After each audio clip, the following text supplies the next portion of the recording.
So hello guys, welcome back to another video. So आज का हमारा कंसेप्ट ऑफ द डे 2 जो कि है फिजिक्स वर्क पावर एनर्जी से। सो क्वेश्चन है, a machine delivers constant power P, it's of mass m and initial velocity 0, find out first relation between v and t, relation between x यानी displacement and time, x and velocity. So आप video को pause करके पहले ये question solve करें और फिर अगर आपको नहीं आता तब सॉल्यूशन देखें। और मैं बता दूँ, ये वर्क पावर एनर्जी का one of the most IMP question है, तो इसे आपको ज़रूर करना चाहिए। तो आप कमेंट करके पहले ज़रूर बताना कि आपको इसके बारे में पता था या नहीं।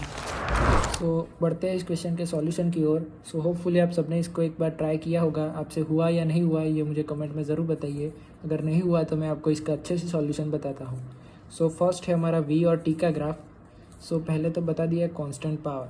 अब हमें एक इक्वेशन पता है, power equal to force into velocity, ये सबको पता है।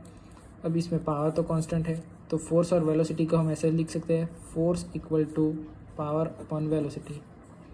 अब पावर तो कांस्टेंट है, यानी force is directly proportional to 1 upon velocity. अब फोर्स को हम लिख सकते हैं therefore mass into acceleration equal to 1 upon velocity, sorry directly proportional to 1 upon velocity. अब एक्सीलरेशन की एक और डिफरेंशियल इक्वेशन पता है, mass into d by d t equal to 1 upon velocity. ये प्रोपोर्शनलिटी है, तो प्रोपोर्शनलिटी में हम कांस्टेंट को निकाल ही देंगे, तो मास निकल गया डायरेक्टली। सो इक्वेशन बनी d by d t is directly proportional to 1 upon v, यानी हम इसे और लिख सकते हैं v dot d v directly proportional to t. अब इन दोनों को directly proportional to d t, अब इन दोनों को इंटीग्रेट करें तो इसका होगा इंटीग्रेशन को आना चाहिए v square by 2 directly proportional to T.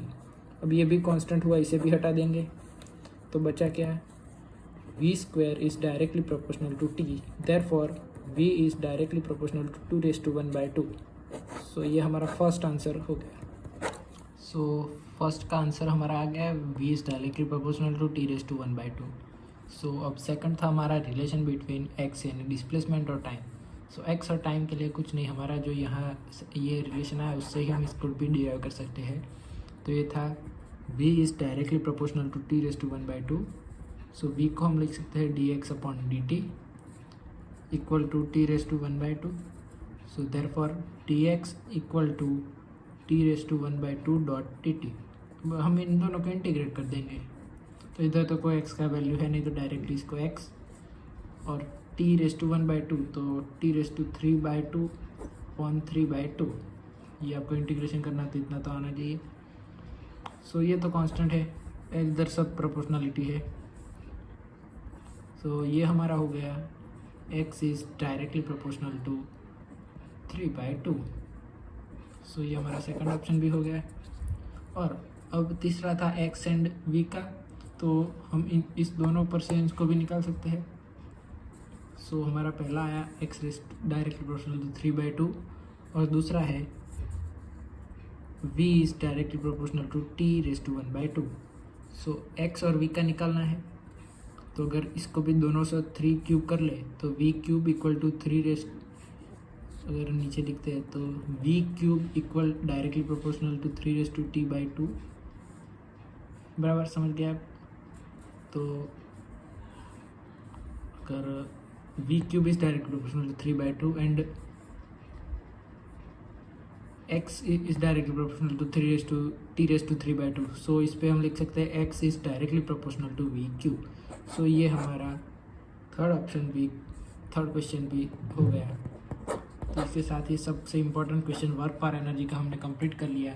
So relation between v and t, so यहाँ हम लिखेंगे v is directly proportional to t⁻², x is directly proportional to t⁻3/2 और x is directly proportional to v³। ये 1, ये 2 और ये 3। सो चलिए आज के लिए इतना काफ़ी है, मिलते हैं अगले वीडियो में, तब तक के लिए सबको बाय बाय।